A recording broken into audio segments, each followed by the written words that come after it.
Bueno, pues bienvenidos al tanto. Evidentemente no soy Rocío Regidor, la habitual conductora de este programa. Soy Álvaro Nieto, director de The Objective. Pero hoy tomo los mandos de este podcast porque a Rocío le hemos dado unos días de vacaciones. Ya saben ustedes que estamos ya en pleno verano y bueno, pues la gente pues tiene derecho a coger unas vacaciones y unos días de descanso. Así que saludamos a Rocío, esperemos que nos esté escuchando y viendo este programa, y yo me voy a ocupar las próximas semanas de llevarles a todos ustedes la actualidad vista desde los ojos de los periodistas de The Objective.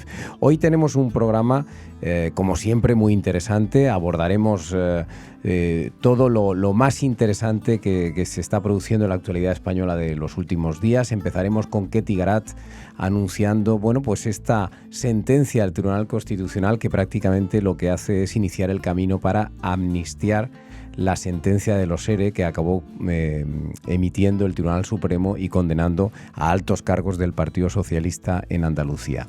Una decisión muy polémica en tanto en cuanto viene a enmendarle la plana el Constitucional al Tribunal Supremo, algo que en teoría no debe ser así y que al final terminará por permitir que los líderes socialistas condenados, fundamentalmente Magdalena Álvarez, Chávez y Griñán, pues no pisen la cárcel porque se van a librar justo de los delitos y de las penas que les llevarían directamente a prisión. Así que van a ser condenados, por tanto no quedan declarados inocentes, pero se les va a limitar su pena lo suficiente como para esquivar la prisión.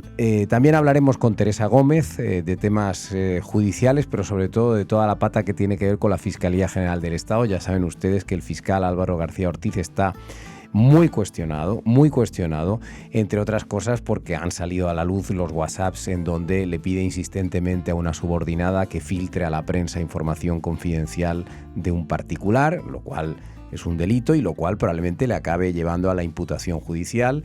Pero también hablaremos del fiscal en tanto en cuanto pues ha hecho todo tipo de maniobras para conseguir el aval de la Junta de Fiscales de Sala en su doctrina o en su teoría sobre cómo hay que aplicar la ley de amnistía. Como ya saben ustedes, siempre a favor del reo y no de los intereses de España, que se supone que son los que tiene que defender la Fiscalía. Hablaremos también con Teresa de esta importante noticia que hemos dado esta semana en The Objective, anticipando que los jueces del Supremo probablemente no eleven una cuestión prejudicial al Tribunal Europeo de Justicia en relación a la amnistía o de cómo aplicarla, y a lo mejor deciden aplicar la amnistía, pero no amnistiar los delitos de malversación porque ellos entienden que no encajan dentro del texto aprobado por el Gobierno y por el Parlamento. Y hablaremos también con Laura Fábregas para ver cómo está la situación en Cataluña. La verdad es que hay incertidumbre máxima, ha habido elecciones, pero de momento no tiene visos de haber gobierno. Yo pensaba personalmente que el presidente iba a ser Illa, porque hay que recordar que los votos de Illa más lo de los comunes y los de Esquerra Republicana dan justo la mayoría absoluta necesaria para salir investido, pero de momento no parece que vaya a haber una sesión de investidura y por tanto echan a correr los plazos para que se puedan celebrar o no elecciones autonómicas de nuevo, que serían, si no recuerdo mal, el 13 de octubre. Y finalmente hablaremos de fútbol con nuestro compañero Adrián, pero eso será más tarde. Así que ahora nos paramos un momentito y empezamos el programa.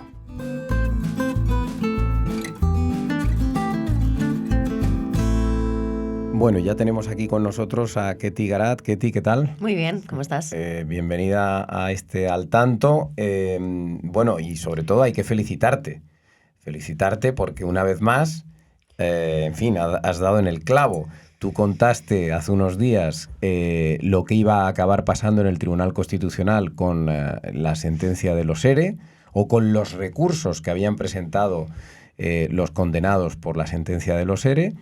Y efectivamente, bueno, pues se ha producido lo que tú anticipaste, y es básicamente que el Constitucional va a facilitar con su decisión que gente que tendría que haber entrado en prisión en base a una sentencia del Tribunal Supremo, ahora pues probablemente se libren de la cárcel gracias a una rebaja en sus penas, en concreto al delito de prevaricación, y eso va a significar, a fin de cuentas, bueno, la primera beneficiada ha sido Magdalena Álvarez, pero seguramente esto también afectará a Griñán y algún otro, ¿no? Es decir, que el Tribunal Constitucional ha venido a enmendarle la plana al Tribunal Supremo, y aquí ya me permito yo opinar que, en fin, que esto no es su papel. El papel del Constitucional es el de garantizar que todos los derechos constitucionales de todo el mundo se respetan, pero no está entre sus funciones pues cambiar las sentencias o cambiar las penas impuestas por otro tribunal, en este caso el Supremo. Entonces, cuéntanos un poco en qué ha consistido la noticia, porque quizás ha pasado un poco desapercibida, porque es que en España es que pasan muchas cosas todos los días, pero no deja de tener su importancia, yo creo, sobre todo porque demuestra una vez más hasta qué punto el gobierno controla el Tribunal Constitucional, ¿no?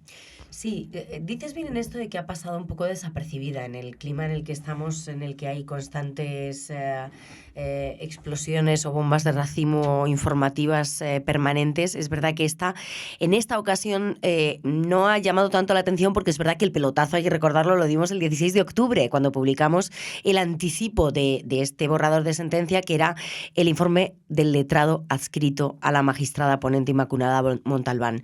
Entonces ya el letrado asumía las tesis de la defensa de Chávez y Griñán, que era una tesis en ese momento disruptiva, rompedora, porque básicamente todo se fundamentaba, el fundamento jurídico de la sentencia de hoy, en que un acto de gobierno de un anteproyecto de ley a través del cual se canalizaron las ayudas de los ERE durante esos años, no puede ser calificado como un acto administrativo o una resolución, porque es un acto meramente preparatorio de la actividad legislativa. Esto, que es un poco hueso, es verdad que era la tesis de la defensa de Chávez, de la defensa de Griñán, se ha asumido en este caso de Magdalena Álvarez, no se asume en el caso de José Antonio Viera, del consejero de Empleo, porque José Antonio Viera fue condenado a 7 años de prisión por un delito de malversación de caudales públicos. Es una rama diferente. Están los 12 condenados que han presentado recurso, los hay que están por malversación de caudales públicos, otros por prevaricación y otros, y esto es lo relevante y lo más interesante, condenados a delitos de prevaricación en concurso medial con malversación. Este es el caso de José Antonio Griñán, del expresidente de la Junta de Andalucía, a quien la audiencia provincial hace un año le pospuso 5 años la ejecución de la pena de 6 años de prisión por el cáncer que padece, y que está a la espera también de recibir la resolución sobre el recurso de amparo que ha presentado ante el Tribunal Constitucional. De momento solo tenemos resueltos 2 de ellos, y uno de ellos, el de Magdalena Álvarez, queda a expensas de que la propia Audiencia Provincial de Sevilla vuelva a emitir una sentencia conforme a esta duda resuelta de constitucionalidad sobre la que alumbra el Tribunal Constitucional, ¿no? Que evidentemente se está erigiendo en órgano de casación, como bien denuncia el voto particular de esta sentencia, órgano de casación o de corrección del Tribunal Supremo. Digo que lo más interesante es lo que pase con José Antonio Griñán, porque lo que anticipan precisamente es ese indulto por la puerta de atrás, ya que si se le exonera de los delitos de prevaricación, de prevaricación, pero se le mantiene el de malversación, se puede quedar que al final su pena de 6 años de cárcel se quede en 2 años, que es exactamente el límite legal a partir del cual en España puedes entrar o no puedes entrar en prisión. Y yo creo que esto es efectivamente muy relevante y una decisión muy complicada, tan complicada, y el propio Cándido Conde Pumpido lo sabe, que se ha eximido precisamente a la hora de pronunciarse de la misma, precisamente por un conflicto de intereses, por haber participado en el pasado precisamente de cosa que no han hecho, por cierto, otras personas que han sido premiadas o que han tenido vínculos con la propia administración del gobierno del PSOE andaluz, como por ejemplo el exministro Juan Carlos Campo, o como la propia Inmaculada Montalbán, ponente de la sentencia, ¿no? Del borrador de la sentencia. Claro, porque en el fondo lo que está diciendo el Constitucional con esta sentencia, con este fallo al recurso presentado por Magdalena Álvarez, lo que está diciendo es que en este caso, por ejemplo, de los ERE, no es lo mismo prevaricar que malversar. O sea, lo que nos está diciendo el Constitucional es, oye, está muy mal emplear dinero público o malgastar dinero público, pero lo que no está mal o lo que no tiene responsabilidad es aquellas decisiones que tomaron los políticos que al final provocaron o crearon las condiciones para que se llevara a cabo el robo de 800 millones de euros. Pero claro, esto es una barbaridad porque al final tú lo que no puedes es eximir de responsabilidad a funcionarios y políticos que tomando decisiones al final cometen grandes torpezas y que generan un gran perjuicio para los intereses nacionales, ¿no? Yo ponía estos días un ejemplo en la radio de decisiones que efectivamente muchas veces no quedan con castigo y que deberían tenerlo. Por ejemplo, el asunto del hotel del Algarrobico, ¿no? Este hotel que construyeron ilegalmente en el Cabo de Gata, ¿no? Creo que está en Carboneras. Levantaron ilegalmente un edificio, pero alguien dio su autorización para que se hicieran las obras. Alguien le dio una licencia al promotor para construir aquello. Y posteriormente la justicia ha determinado que se estuvo construyendo en un sitio que no se debía y han decidido demolerlo. Pero claro, la demolición tiene un coste de 25 millones de euros. La pregunta es, bueno, ¿y quién paga los 25 millones de euros? ¿Las tenemos que pagar nosotros? Porque claro, en ese caso del Algarrobico, según me han contado, no hay nadie imputado por la decisión de autorizar la construcción del hotel. Pues claro que hay que imputar a alguien. Alguien ha tomado una decisión y no necesariamente tiene que haberse llevado dinero en el bolsillo, pero alguien ha tomado una decisión que no debía haber tomado. ¿Eso cómo se llama? Pues muchas veces se llama prevaricación. Prevaricar es tomar una decisión injusta a sabiendas y en este caso hay que pedir responsabilidades a los funcionarios, a los políticos, a los altos cargos que en el ejercicio de sus funciones cometen grandes torpezas que nos llevan al desastre. En este caso del Algarrobico nos cuestan 25 millones, en el caso de los ERE nos han costado 800. Entonces, claro, a mí que el Constitucional imponga ahora la tesis de que, hombre, no, es que no han robado, bueno, ya sí, no han robado, pero es que pueden tener algún tipo de responsabilidad en el robo de 800 millones, no necesariamente te lo tienes que llevar crudo o te lo tienes que gastar en prostitución y cocaína, ¿no? Como era el caso de algunos de estos. Es verdad que el caso de la sentencia, de esta sentencia del Tribunal Constitucional es especialmente llamativa por dos cosas. Una, porque no se está diciendo que se hiciera correctamente. Lo que se está haciendo un poco es hacernos mirar el dedo y no la luna, en el sentido de que admite que podría haber un fraude de ley.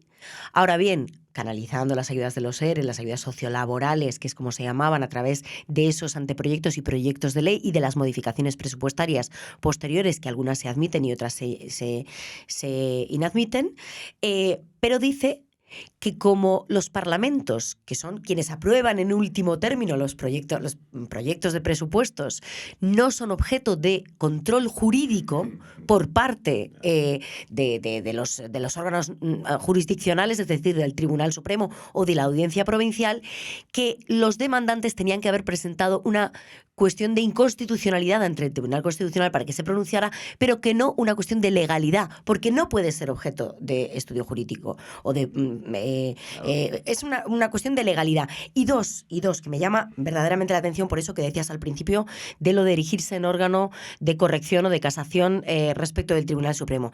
El varapalo que contiene los términos, el tenor de la sentencia, los varapalos que contiene hacia la instrucción del Tribunal Supremo son demoledores con el alto tribunal. Que se hable directamente de que el Tribunal Supremo vulnera el principio de separación de poderes cuando está incurriendo supuestamente en una infracción del principio de legalidad penal.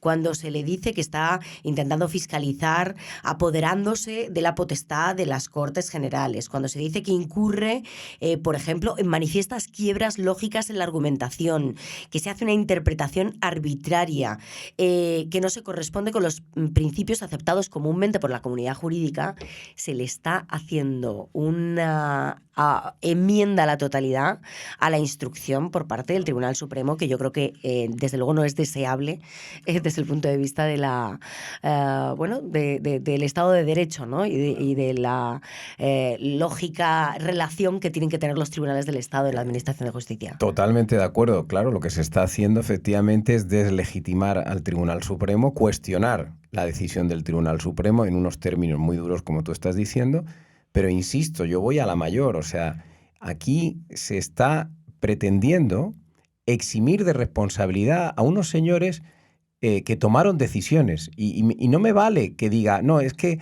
la responsabilidad última no fue del Consejo de Gobierno de la Junta de Andalucía, sino del Parlamento, y entonces el Parlamento no puede quedar sometido. ¿Cómo que no puede? O sea, aquí no puede haber nadie por encima de la ley.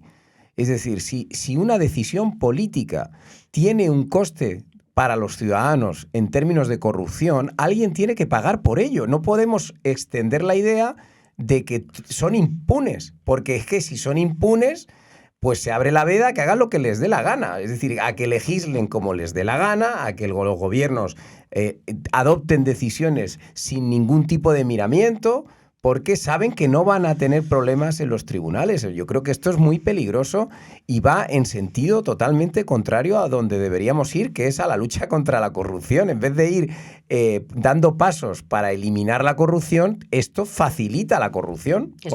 ¿No? Es lo que decíamos de mirar el dedo y no la luna. Aquí lo importante ya no es que si hay defectos formales, no formales, no. Es que aquí alguien se ha llevado 800 millones de euros que se han canalizado a través precisamente de la Junta de Gobierno, del Gobierno autonómico, y que evidentemente pues tiene que haber un reproche penal contundente. Y claro, encima no ayuda esa sentencia por parte del Tribunal Constitucional, porque lo que redunda básicamente es la impunidad total y la imagen de inocencia. Magdalena Álvarez ha salido públicamente a decir: yo siempre he confiado en mi inocencia y sabía que me iban a dar la razón.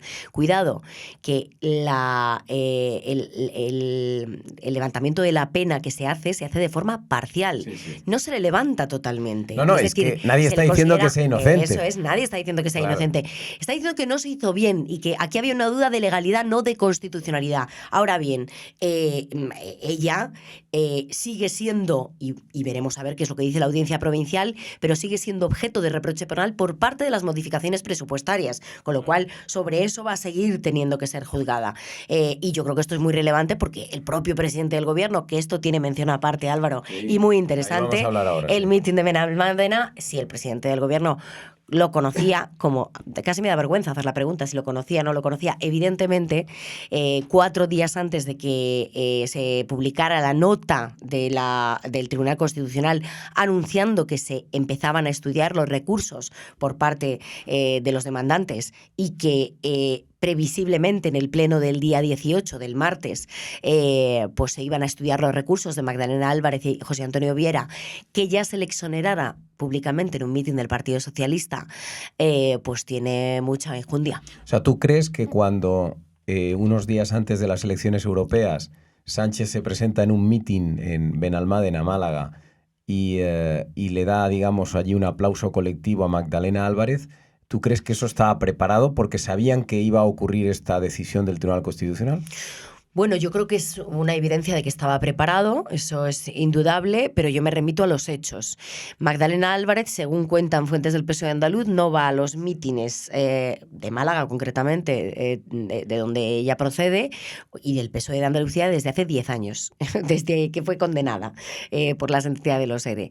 Y de repente la vemos en un lugar privilegiado para las autoridades, en primera fila. Normalmente los mítines del PSOE se suelen llenar bastante, y en primera fila solo están las autoridades, sentada precisamente a izquierda y a derecha, al lado de autoridades de renombre del PSOE andaluz, a tiro del tiro de cámara, valga la redundancia, de la señal realizada del Partido Socialista Obrero Español, perfectamente maquillada, preparada, con un mensaje por parte del presidente del gobierno. Ella se levanta. Estas cosas nunca son casuales, y por lo menos a mí lo que me cuentan desde el PSOE andaluz, desde fuentes del PSOE andaluz, es que evidentemente todos pensaron allí, en el momento que vieron aparecer a Magdalena Álvarez por la puerta, que el run que se viene arrastrando desde octubre, que publicamos en The Objective, el informe del letrado adscrito a la magistrada ponente Inmaculada Montalbán, era inminente, y que lo que se pretendía hacer con ello era una especie de espaldarazo, como se produjo minutos después cuando el presidente del gobierno tomó la palabra en ese mitin de Benalmádena el pasado día 6 de junio. Pues fíjense ustedes cómo está la cosa. O sea, básicamente aquí ha habido una decisión muy sui generis del Tribunal Constitucional para arreglarle las cositas a Magdalena Álvarez y a los demás condenados, y para que, bueno, sí, les quede una condena, pero que no les lleve aparejada a la prisión. Es decir, que al final han buscado la manera de salvarles de ir a la cárcel. Y esto yo creo que evidentemente nadie está deseando que vaya nadie a la cárcel, pero hombre, si estaban condenados, lo lógico es que hubieran ido a la cárcel, se les ha retrasado en todo lo posible su ingreso y ahora el Constitucional definitivamente con esta decisión pues le va a facilitar el asunto. Y encima ya con Sánchez intermediando y participando del asunto en un meeting, que por cierto, lo que dijo en el meeting sobre Magdalena Álvarez es muy grave, porque ahí, antes incluso de que hubiera esta decisión del Tribunal Constitucional, el presidente del gobierno hizo una alusión al lawfare y a que Magdalena Álvarez había sido víctima de decisiones judiciales injustas. De la derecha y de la ultraderecha. Correcto. Yo creo que es muy injusto, muy irresponsable que un presidente del gobierno en un meeting se atreva a hablar de decisiones judiciales injustas cuando ha sido condenada por el Supremo. Es que, claro, no ha sido condenada por el Tribunal de Villanueva de la Cañada, es que ha sido condenada por el Tribunal Supremo y previamente por la Audiencia Provincial de Sevilla. Y, hombre, con una sentencia firme del Tribunal Supremo, tú no puedes salir en un mitin diciendo que es que esta señora ha sido objeto de una decisión injusta, porque volvemos a lo mismo, estás cuestionando, desacreditando, en el fondo estás minando la credibilidad y la autoridad del Tribunal Supremo de tu país y eres el presidente del gobierno. O sea, es que no puedes estar sistemáticamente atacando a otros poderes del Estado. Vimos hace 2 semanas como el presidente del gobierno, Pedro Sánchez, calificaba ya abiertamente a Alberto Núñez Feijóo de ultraderecha. Ya Feijóo también es ultraderecha y ahora yo creo que la carencia de convicción democrática que denotan sus palabras en ese mitin cuando engloba al Tribunal Supremo dentro de esa ultraderecha es muy inquietante porque ya ultraderecha es todo aquello que suponga un palo en la rueda, una piedra en el camino que tiene Pedro Sánchez de sobrevivir políticamente, caiga quien caiga. Bueno, es que efectivamente hemos llegado a un punto en que todo lo que no es sanchismo es ultraderechismo. Y bueno, pues en eso estamos. En fin, gracias, Ketty. A ti.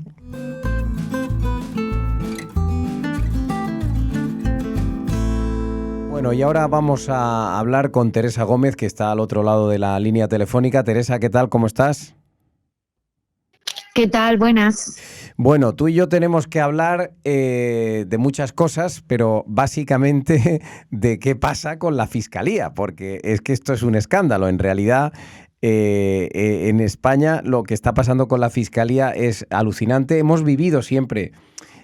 lógicamente con la sensación de que la Fiscalía pues, es un órgano que depende fundamentalmente del gobierno, ya lo dijo Sánchez en una entrevista en Radio Nacional de España, pero claro, estamos viendo la degeneración de la Fiscalía que está llegando a unos niveles insólitos, hasta el punto de que, bueno, el fiscal general del Estado está al borde de la imputación judicial precisamente por haber filtrado información confidencial de un investigado y a un fiscal general que está completamente siendo vapuleado por prácticamente toda la carrera. La Unión de Fiscales, la asociación mayoritaria, la Asociación de Fiscales mayoritaria le ha recriminado su pleitesía, ¿no? Y su absoluta entrega al gobierno e incluso le hemos visto haciendo carantoñas y saludando efusivamente a tanto al propio presidente del gobierno como a su mujer, Begoña Gómez, a la que está pidiendo sistemáticamente que no se juzgue o que no se le procese o que no se le investigue en un juzgado de Madrid, ¿no? Pero bueno, podríamos hablar también del caso de Cataluña, donde la Fiscalía el fiscal general está intentando que se aplique la ley de amnistía en todas sus consecuencias, en contra del criterio de los fiscales, por ejemplo, del Supremo, que creen que la malversación no puede ser amnistiada, o por lo menos no en los términos en los que está aprobada la ley. Y bueno, podemos hablar también de cómo la Fiscalía ha pedido que decaigan las órdenes de detención de Puigdemont para que pueda venir a España. En fin, que está trabajando la Fiscalía de España más que en contra de los delincuentes y a favor de perseguir los delitos, a favor de aquellos que sí que han cometido delitos y que sí han sido condenados por los tribunales. Bueno, Teresa, no sé por dónde empezar o por dónde quieres empezar, pero cuéntanos un poco cómo está la situación. O sea, sobre todo lo que hay que saber es, ¿tú crees que ahora mismo estamos en disposición de augurar que Álvaro García Ortiz, que así se llama el fiscal general del Estado, va a ser imputado en algún momento? Yo creo que sí, que estamos en posición de poder decir que las próximas semanas el TSJ va a elevar una exposición razonada pidiendo al Tribunal Supremo que se impute al fiscal general, entre otros motivos porque ya se ha imputado a otros fiscales subordinados. Estos fiscales, algunos de ellos ya han declarado, han entregado las pruebas suficientes como para poder determinar que ellos cumplían una orden que venía desde arriba, y esa orden que incluso ya el fiscal general Álvaro García Ortiz ha admitido que él dio. Por lo tanto, el responsable último es el fiscal general del Estado. El fiscal general del Estado, él sabe que va a terminar imputado, y de hecho él recientemente en una entrevista en El País lo que dijo es que no iba a dimitir pese a que en un futuro puede ser imputado. Si dice eso es porque sabe, tiene conocimiento de que existen indicios suficientes como para terminar imputado. Ahora mismo acaban de salir los WhatsApps que se intercambió con la fiscal jefe de Madrid, pero a mí me consta que el fiscal de la causa, Salto, sí que tiene otro material, otros mensajes que también dejarían en mal lugar al fiscal general, ¿no? Creo que también que con estos mensajes que hoy ha revelado El Mundo ya hay motivo suficiente como para que el TSJ emita esa exposición razonada. A mí lo que me dicen es que ni siquiera los miembros de la asociación del fiscal general, la UPF, la asociación digamos, más afín a la izquierda, se encuentra en disposición de apoyar al fiscal general. De hecho, me consta que hay ciertos grupos, grupos de WhatsApp, donde han dicho si podían emitir desde la asociación un comunicado de apoyo al fiscal general. Y a mí, por lo que me dicen, de esos 140 fiscales aproximadamente, solamente respondieron que sí, que se hacía un comunicado para apoyarle alrededor de 6 fiscales, y por eso no ha habido ningún comunicado, ni siquiera apoyándole desde su propia asociación. Y esto es muy significativo porque además él en el último año pues ha ascendido a casi todos los miembros de esta asociación. Además de todas estas causas que acabas de nombrar, Álvaro, hoy mismo también la Fiscalía acaba de pedir al juez García Castellón que aplique la ley de la amnistía a la causa de Tsunami Democratic, donde se están investigando a los imputados por un delito de terrorismo, ¿no? Que esto sí que es cierto que es totalmente inasumible por parte de la Unión Europea, y que en una cuestión prejudicial, por lo que me dicen fuentes judiciales, sí que tendría trascendencia, ¿no? Entonces, le llegan a pedir al juez que no consulte a Europa y que directamente aplique la ley de la amnistía y archive la causa. Bueno, Ni siquiera los propios fiscales apoyan ya al fiscal general, y no entienden cómo una parte de los fiscales pues sí que están totalmente alineados con el fiscal general, muy poco, un 10%, vamos a suponer, de toda la carrera judicial, pero es un 10% que ahora mismo sí que tiene peso y que sí que está llevando a cabo un giro en la fiscalía. Por lo que me dicen los fiscales, fiscal general Álvaro García está haciendo bueno a la exministra socialista Dolores Delgado cuando fue fiscal general del Estado. Bueno, está haciendo buenos a todos los fiscales generales del Estado, porque, insisto, todos o casi todos han sido cuestionados cuando estaban en su cargo por plegarse a los intereses del gobierno, pero es que, claro, nunca habíamos llegado a estos niveles de sometimiento. De hecho, se da incluso la paradoja, tú no te acordarás porque eres muy joven, pero había un fiscal general del Estado con Felipe González que se llamaba Eligio Hernández, que también fue muy polémico en su momento porque se le consideró no idóneo para el cargo, que no reunía los requisitos, algo que también le pasa a Álvaro García Ortiz. Pero hasta el propio Eligio Hernández, le he escuchado estos días, a Eligio Hernández Sí, pero has dicho Eduardo, ¿no? Ah, García perdona, sí, a Álvaro García Ortiz.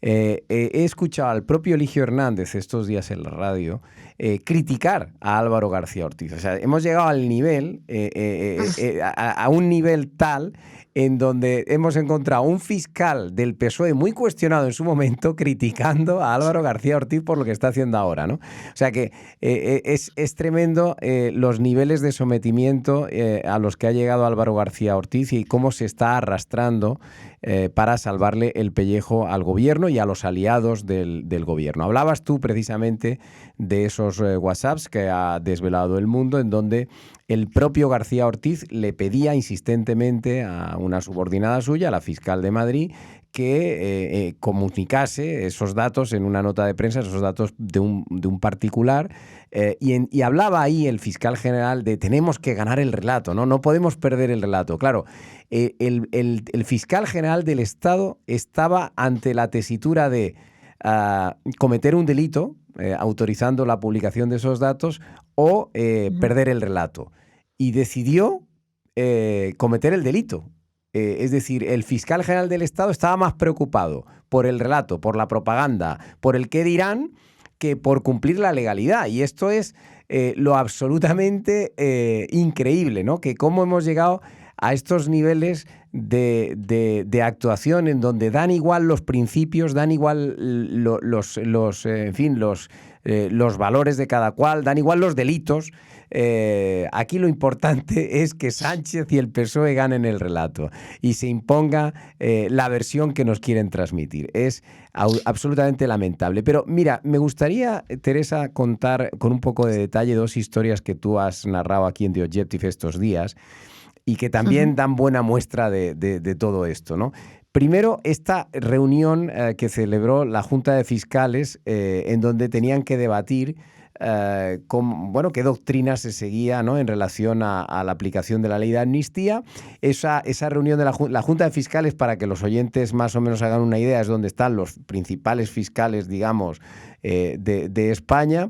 Creo que son 37, 38 personas, si no me equivoco. 39. Y, claro, para conseguir imponer su criterio en esa reunión, Álvaro García Ortiz, pues al final ha cometido, en fin, varias no diré yo varias ilegalidades, pero varias cosas pintorescas, porque tú contabas en tu artículo, que dejó votar a Dolores Delgado, que en teoría está cuestionada como que pueda pertenecer a esa junta. Otra fiscal votó desde el quirófano, otra desde Viena. O sea, esto es un disparate, ¿no, Teresa?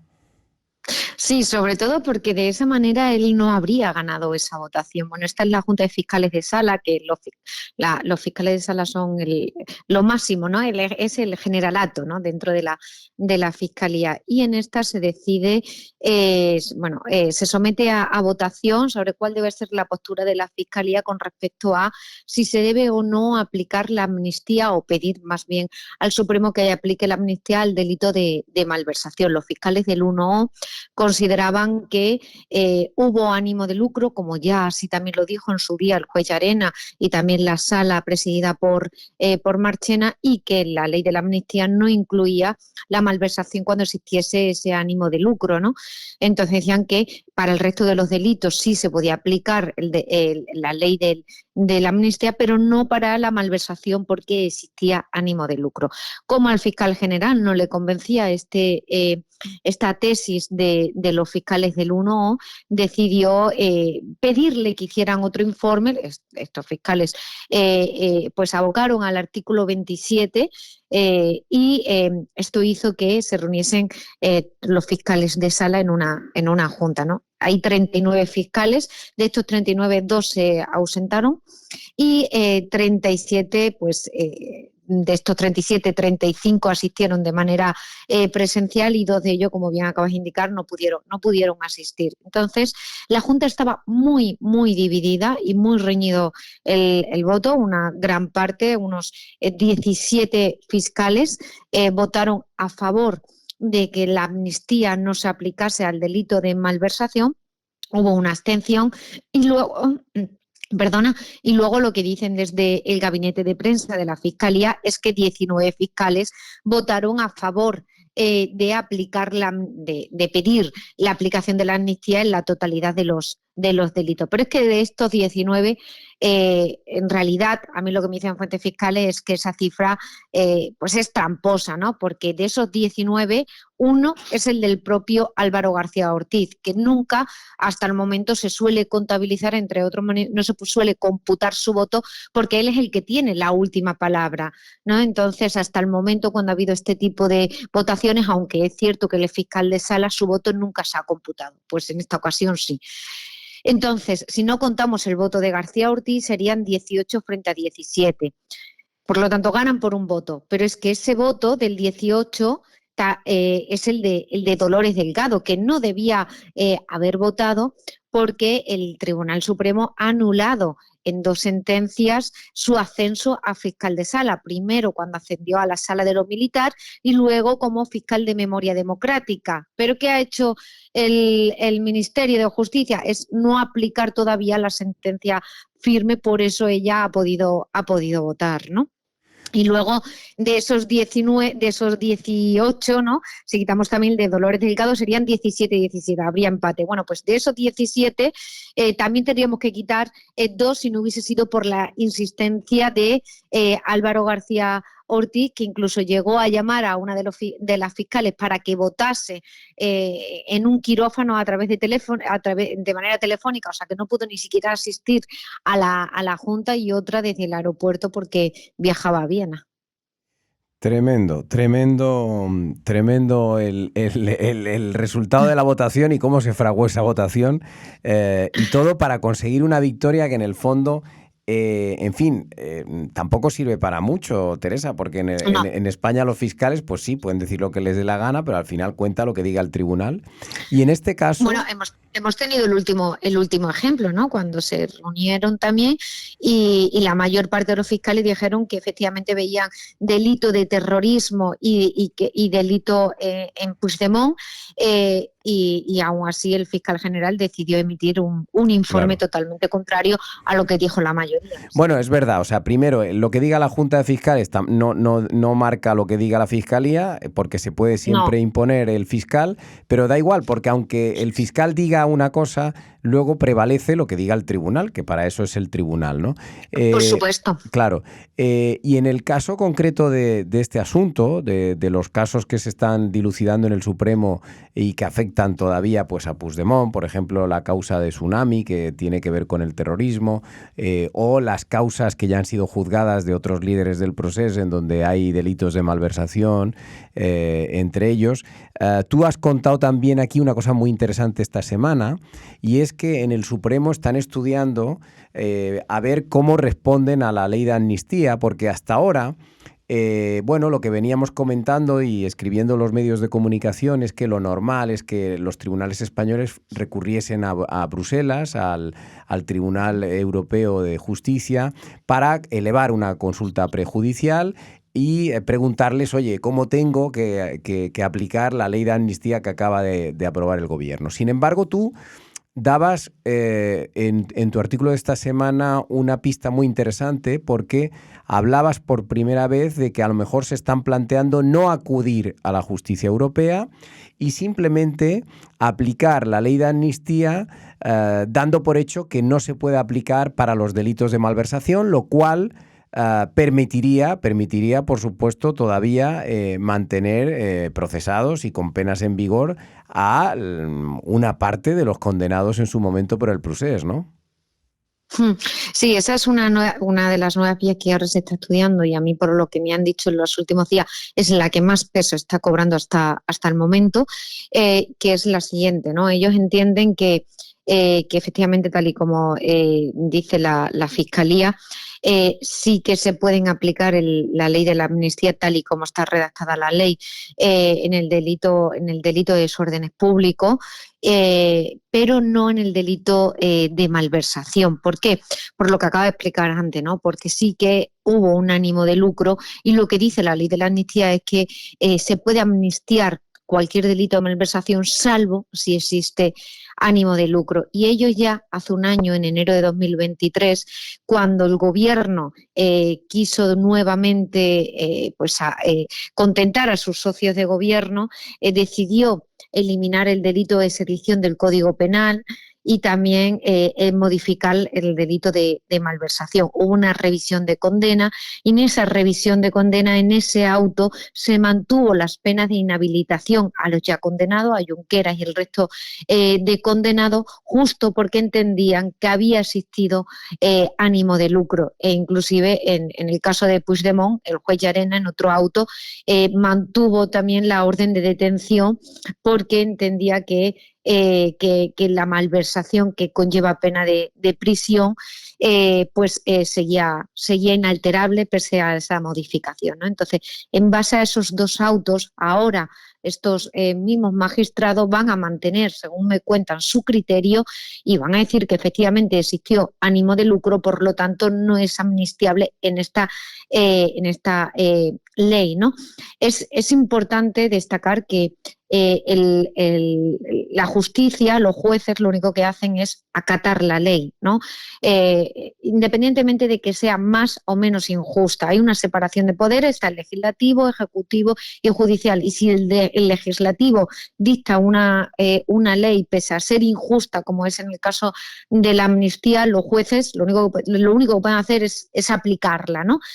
Pero es que en este caso la van a aplicar, por supuesto, la van a aplicar, pero van a aplicar esa ley. Esa ley dice que se puede amnistiar todos estos delitos que acabamos de decir, salvo el delito de malversación cuando hubo ánimo de lucro. Bueno, pues ellos van a aplicar esa ley y van a amnistiar esos delitos que ya ha marcado el legislador, salvo en el delito de la malversación. Así, cuando si no se van a plantear esa cuestión, según me dicen, o se está barajando al menos esa cuestión prejudicial ante el Tribunal Europeo, porque entienden que no hay dudas al respecto en cuanto a la malversación, y de esa manera también no se levanta esa orden de detención que pesa ahora mismo sobre Puigdemont, porque en el caso de que se plantease esa cuestión sí que se tendría que levantar la orden de detención, puesto que cuando hay duda, ¿no?, sobre la aplicación de una ley o no, no se puede detener, no se puede vulnerar un derecho fundamental como supondría el hecho de que se le detuviese en caso de duda, ¿no? Entonces, el aplicar la ley, salvo en el delito de malversación con ánimo de lucro, lo que va a hacer es mantener la inhabilitación para los ya condenados y, por supuesto, mantener la orden de detención que ahora mismo pesa sobre los prófugos de la justicia. En resumen, que Puigdemont de momento no va a poder venir a España, o al menos si viene se va a arriesgar a que le detengan, porque no está ni mucho menos claro que con la ley de amnistía aprobada todos sus delitos vayan a quedar amnistiados. Y lo mismo a buena parte de los líderes del proceso. Bueno, lo que pase en los próximos días se lo iremos contando aquí y, por supuesto, Teresa les irá contando este y otros casos por el estilo o parecidos. Muchas gracias, Teresa. Muchísimas gracias a ti, Álvaro.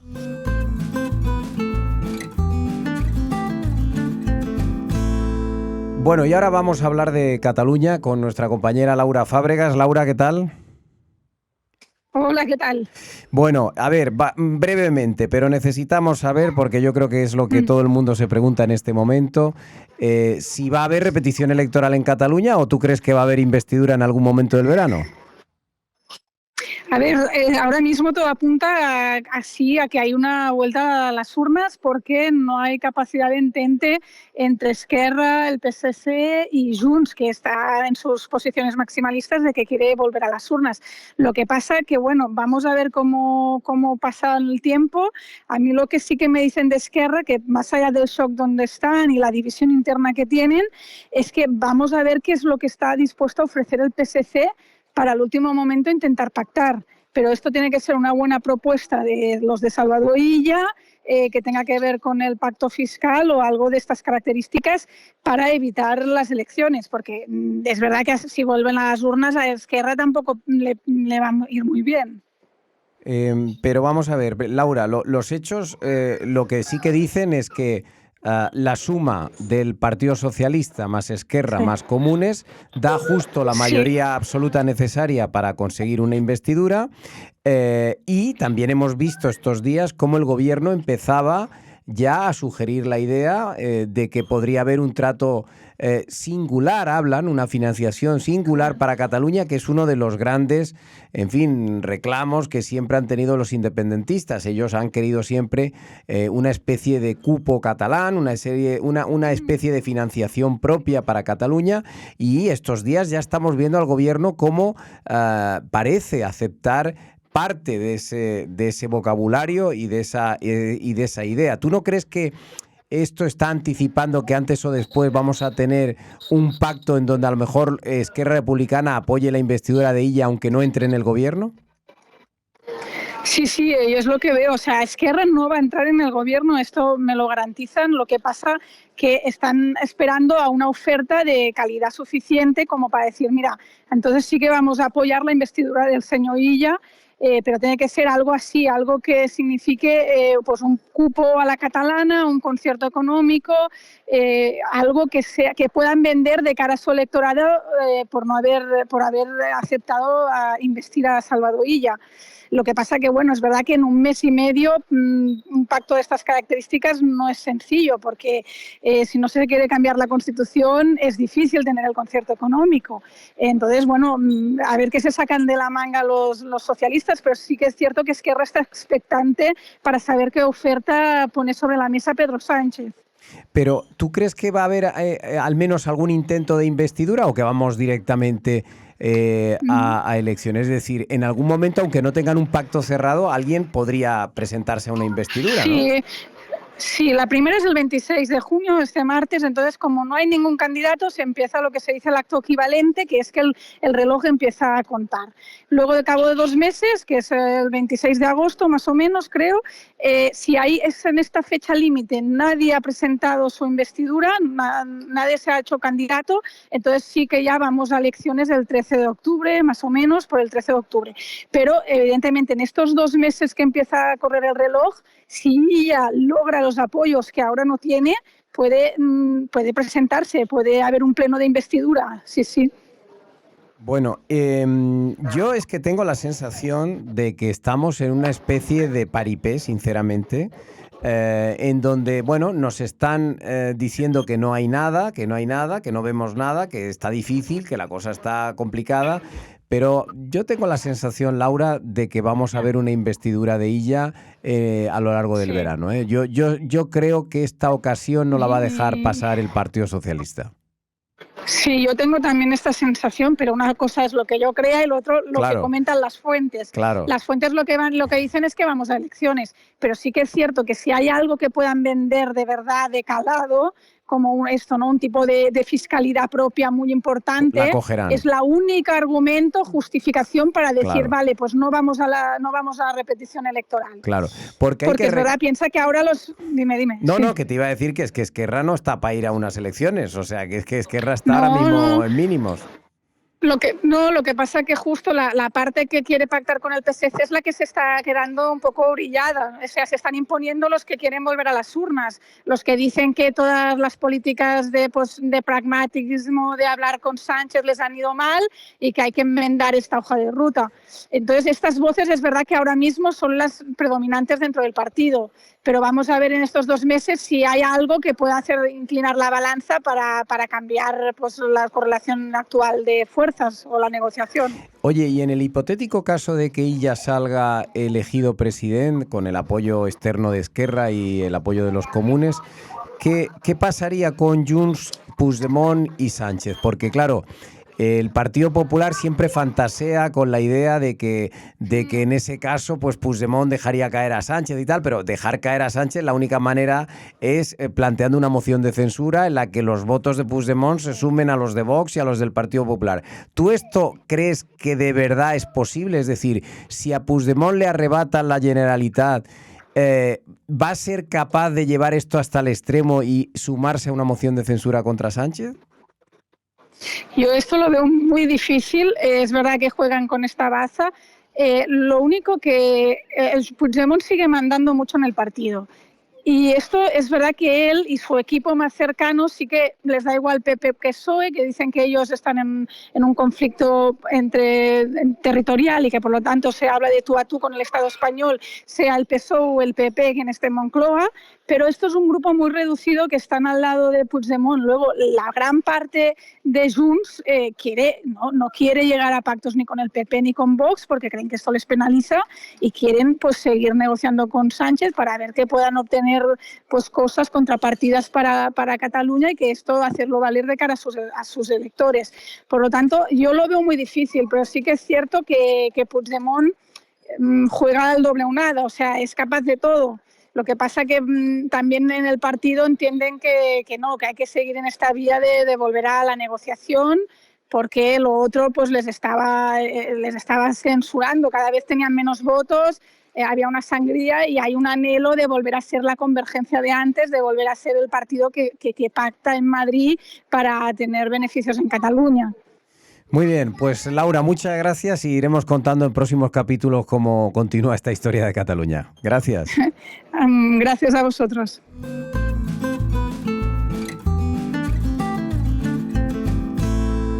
Bueno, y yo les había dicho que íbamos a hablar hoy de fútbol. Lo vamos a hacer con Adrián Ortega. Adrián, te estrenas en este podcast. Así es. Bueno, ¿y por qué vamos a hablar de fútbol? Bueno, pues porque ha llegado el verano y hay que hablar también de deporte, porque hay muchas competiciones deportivas en estos próximos meses. La que tenemos ahora mismo en juego es la Eurocopa de fútbol, en donde España, pues, en fin, está participando, y también acaba de empezar la Copa de América de fútbol también, con lo cual yo creo que tenemos un buen inicio de verano. Luego vendrán los Juegos Olímpicos, la Copa América de vela, en fin, hay de todo tipo de cuestiones en las que nos mantendrá informados Adrián. Pero yo te he traído aquí, Adrián, para que me cuentes, en realidad, que me digas, después de haber visto jugar a los equipos en la Eurocopa de fútbol sus primeros partidos, ¿con qué sensación te quedas? Tú que los has visto a todos. Es decir, ahora mismo, ¿qué impresión te dan las respectivas selecciones y qué crees tú que puede acabar pasando en esta Eurocopa? Pues mira, ya se ha jugado toda la primera jornada y más o menos la mitad de la segunda. Y yo creo que ahora mismo las dos más fuertes son Alemania y España. Son las que pues que han ganado de manera más contundente y de forma clara su primer partido y segundo Alemania. España, recordemos que juega contra Italia, pero son ahora mismo las dos más fuertes. Sí que es verdad que prácticamente ninguna selección, salvo Bélgica, que perdió su primer partido, los demás han ganado, pero han dejado varias dudas, como Inglaterra y Francia, y sobre todo con la lesión de Mbappé en la nariz, que ha empezado a entrenar con máscara, pero no sabemos si va a poder jugar contra Países Bajos. Bueno, hay que decir que aunque Adrián está diciendo que España no es que es una de las que mejor ha jugado, estamos grabando este programa antes de haber visto el partido de Italia. Entonces, claro, a ver si cuando ustedes escuchen esto, España ha perdido 4-0 frente a Italia y nos tenemos que comer estas palabras. Pues sí, esperemos que no, pero en teoría a España la daban como un poco así a escondidas, pero de momento el primer partido ha convencido. Hombre, lo cierto es que España ni tiene un entrenador famoso, ni tiene tampoco muchos famosos entre los jugadores, ¿verdad? Es un equipo como bastante corrientito. Es un equipo que lo ha hecho muy bien Luis de la Fuente, que ha juntado a varios jugadores de distintos equipos, tanto de los grandes como de los más medianos, y compite y lucha, que yo creo que es lo que hacía falta un poco en esta selección los últimos años. Pero tengo entendido que el estilo ha sido variado, ¿no? En estos últimos años, es decir, que ya no tenemos ese toquecito, ¿no?, de balón tan cansino, sino que hemos evolucionado a un fútbol un poco más vertical, ¿no? Sí, con Luis Enrique, que es estilo Barça, y yo creo que sí que se empezó otra vez a ir un poco más lento, pero con Luis de la Fuente, que vino de entrenar a la sub-21, se ha visto un juego un poco más ofensivo, con más ganas de mirar hacia la portería, sin perder el toque, pero igual un poco menos, y con también posibilidad de tiros fuera del área, porque en la última mundial no recuerdo yo tampoco muchos tiros desde fuera, pero ha mejorado bastante. Oye, y en estos campeonatos siempre preguntamos, lógicamente, aparte de a los especialistas, a los que veis mucho fútbol y tal, siempre hay un ejercicio periodístico que es muy, muy fácil de hacer, que es ir a las casas de apuestas y ver qué están apostando, la gente que se juega su dinero. ¿Qué dicen ahora mismo las casas de apuestas respecto a la Eurocopa? ¿Quién va a ganar según los que apuestan? Pues según los que apuestan, la final sería Inglaterra-Francia y ganaría Inglaterra. Y ganaría Inglaterra. ¿Pero Inglaterra tú cómo la has visto? Pues ahora mismo que se está jugando el Dinamarca-Inglaterra, está dejando muchas dudas. Dinamarca está jugando bastante mejor ahora mismo. Y luego Francia sí que es verdad que tiene buenos jugadores. Veremos a ver Mbappé, pero siempre a Francia le pasa lo mismo, no termina de conjuntarse bien el equipo. ¿Y qué dicen las casas de apuestas sobre España? Pues España aquí la estamos dando bastante bien y la dan solo un 8% para la victoria. Un 8% de probabilidades de ganar la Eurocopa. De ganar la Eurocopa y que caería en cuartos de final. O sea que le quedaría octavos y en cuartos cae. Y luego la tercera posibilidad es Alemania como campeona del... Bueno, que esa sí que has dicho tú al principio, que sí que más o menos está cumpliendo las expectativas. Y además que lograría ganar una anfitriona en su propia organización de la Eurocopa. ¿Eso nunca ha pasado o qué? No. De momento no. Oye, y respecto a la inteligencia artificial, porque creo que ahora la inteligencia artificial también está haciendo sus propios cálculos, ¿no? Sí, la inteligencia artificial coge posesión, diferentes términos futbolísticos de posesión, características, juego por banda, y hace su propio resultado también, increíblemente. ¿Y qué dice? Pues más o menos igual que las casas de apuesta, aunque aparece Portugal también en los pronósticos, un poco. Y España nada. Más que España, incluso Portugal. Madre mía. Bueno, pues a ver si damos la sorpresa y ganamos la Eurocopa. Ojalá. Que sería la cuarta además que como Alemania la ganaríamos las mismas. Bueno, claro, efectivamente, que hay ahí como un empate, sí. ¿no? Hay un empate ahora mismo entre Alemania y España a 3 Eurocopas, sí. ¿no? Si no recuerdo mal. Oye, y respecto a la Copa de América de fútbol, ¿qué nos dices? Pues mira, la Copa de América... ¿Esto dónde se va a jugar? Se va a jugar en Estados Unidos. No me digas. Comienza esta madrugada, a las 2 de la mañana, si no me equivoco, pero no es como en la Eurocopa que empieza el anfitrión, sino que empieza con una Argentina-Canadá. Ajá. Lo malo que en España nos va a costar seguirla, todos los partidos de madrugada. Son de madrugada, ¿no? A las 12, a las 2 o 3 de la mañana. ¿Y quién es el favorito? Supongo que Argentina. Pues ahora mismo Argentina, porque ganó el último Mundial. Y luego con Brasil, yo creo que sería la final soñada, pero veremos a ver Uruguay o México, si puede dar un poco la sorpresa. Y a ver si Colombia puede igual meterse por ahí. Bueno, a ver, para terminar, haznos un pronóstico, pero solo puedes decir una selección. ¿Quién va a ganar la Eurocopa según Adrián Ortega? Alemania. ¿Y quién va a ganar la Copa América? Brasil. Pues ahí lo dejamos. Muchas gracias. Muchas gracias, Álvaro.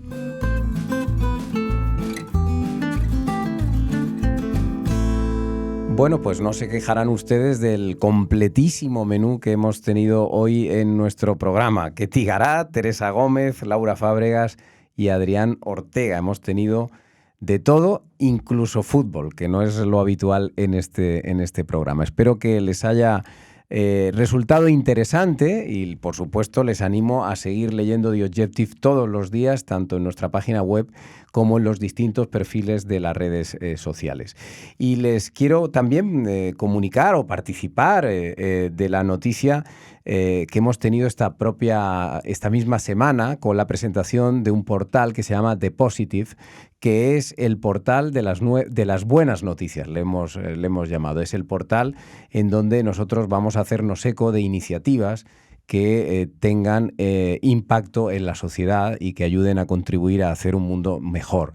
Son noticias de esas que a veces pasan desapercibidas, de esas que a veces no se encuentran en los periódicos, pero que creemos que son relevantes porque en el fondo son las que mueven la sociedad, ¿no? Muchas veces vemos que los periódicos están llenos de noticias que aparentemente son negativas, pero muchas veces las publicamos porque consideramos que estamos en nuestro deber, en nuestra obligación de subrayar dónde están las debilidades, dónde están las actuaciones reprochables para que el mundo también mejore, modificando esos comportamientos, legislando para que se eviten conductas inadecuadas, pero sí que es cierto que muchas veces hacen falta otra cara de noticias, otro tipo de noticias que ayuden a compensar el pesimismo y a insuflar un poco de ánimos. Así que a partir de ahora ustedes van a encontrar en The Objective no solo noticias de primera mano de economía y de política, no solo la mejor opinión en nuestra sección del subjetivo, no solo la mejor información financiera en el Liberal,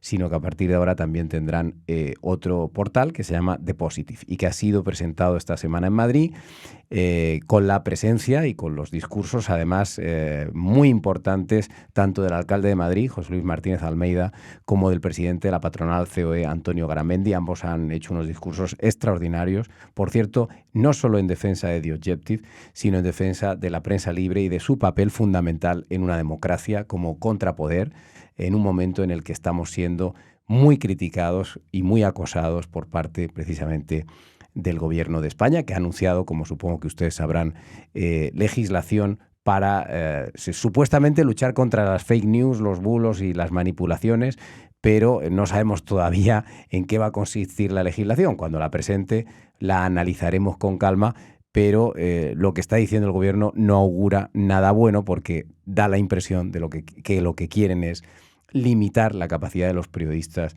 de poner contra las cuerdas a los políticos. Y eso obviamente es una mala señal para una democracia.